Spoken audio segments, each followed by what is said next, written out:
So I've worn the new Fitbit Air every day for a month, through international airports, a week-long tennis camp in Bali, and intensive training sessions in tropical heat. So after a month, here's my honest review. Is this a $99 novelty or actually an incredible fitness tracker without a subscription fee?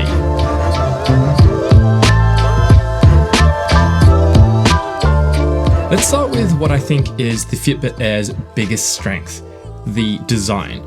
The thing completely disappears on your wrist, more so than my Whoop, Apple Watch, and Oura Ring. During the month, I went everywhere with it, 5 to 6 hours on the tennis court daily, in the gym, running through airports, sitting in a sauna, and I genuinely forgot that I was wearing it. And for a screenless tracker, that's arguably the most important feature, because if you're supposed to wear something 24/7, comfort isn't just a bonus feature, it has to be everything. I also have to say the strap mechanism is also significantly better than Whoop's. I've complained about Whoop's clasp for years because it constantly pops open when you're trying to put it on, and it's surprisingly frustrating for something you interact with every day.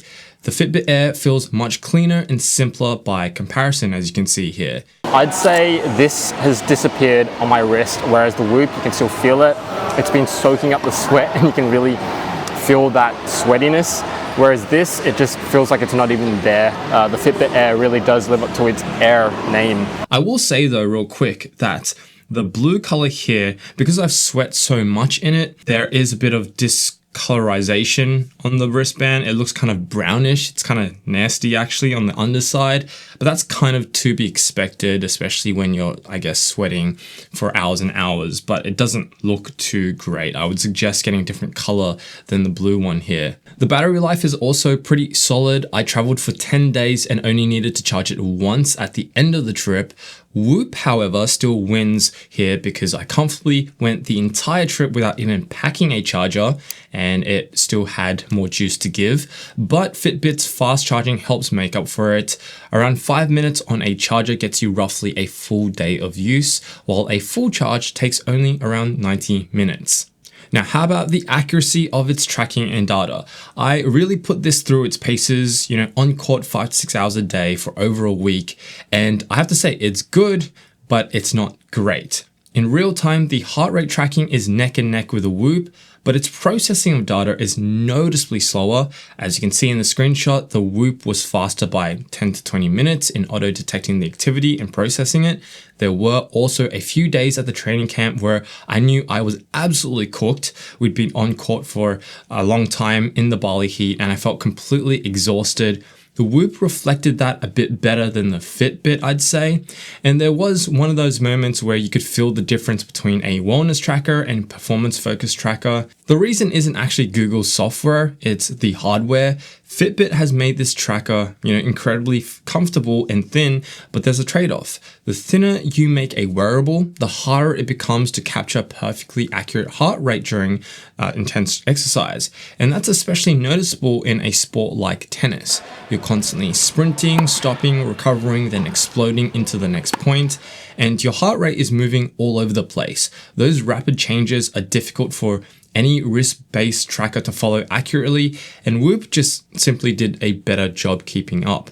Now, if you're doing longer runs though, cycling sessions or any activity where your heart rate stays relatively stable, the Fitbit Air performs much better. Step counting was also surprisingly accurate in my testing, and the cardio load feature gives you a useful snapshot of whether you're building fitness or recovering throughout the week.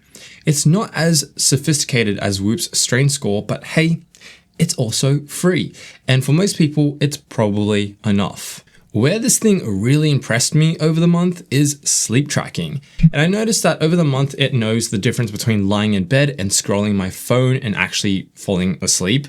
It catches naps accurately, and it catches overnight wake-ups pretty well too. On the first night of the camp, actually, I woke up at 3 a.m. sweating and feeling absolutely terrible. And the next morning, I was trying to convince myself I could still get on court. And looking back through the Fitbit data later, you could actually see the readiness score and recovery metrics dropping before I fully acknowledged how sick I was feeling. And all of this without a subscription fee is just kind of OP in this day and age. For context, Whoop charges, as you probably already know, $199 a year minimum, and its entry-level tier doesn't even include skin temperature data. You have to upgrade to the peak or life tier for those. The Fitbit Air gives you everything you need out of the box for $99, and that value proposition is just hard to argue with. However, of course, there is always a trade-off, and it's a big one in my opinion. The Google Health app right now, it's kind of rough. Core metrics are buried under layers of user interface. Workouts take up to 30 minutes to show up after you finish, and the AI health coach powered by Gemini fills your screen with paragraph-long essays you didn't really ask for. Nobody needs an AI pep talk for a 5-minute walk, for example, but Google clearly knows this, and within days of launch, they dropped a public roadmap with over 39 fixes coming through the summer. They've already shipped a first major update fixing a bunch of things. Meanwhile, other apps like Whoop, Oura, 8 Sleep, they may have a fee attached to them, but the user experience is genuinely more enjoyable to use right now. I've been using Whoop for years now, and Whoop's 3-pillar layout, the recovery, strain, sleep, is one of the cleanest wellness apps I've used yet, and the Google Health app will get there, I think, but it isn't there today. So the app isn't great, but it is moving fast. So after a month wearing this in all sorts of situations, this is how I think I'd frame it. The Fitbit Air is a $99 sleep and wellness tracker that happens to do some fitness tracking, not the other way around. If you want training grade data, you still need a Whoop or Garmin. But if you want 80% of the value at 20% of the cost, even less, with no subscription, this is it. Because the thing that I appreciated most after a month wasn't actually the hardware, it was the absence of another subscription cost. I didn't feel like I was renting access to my own health data. So by not paying a subscription, you do lose some things, and the sensor hardware is older, which means it simply can't match Whoop or the latest Garmin watches for accuracy. But what you get is a genuinely solid health and sleep tracker. It's beautifully designed, comfortable enough that you can actually wear it 24/7, and you buy it once for $99 and you don't worry about it again. So over 5 years, that's a $1,000 plus saving over Whoop.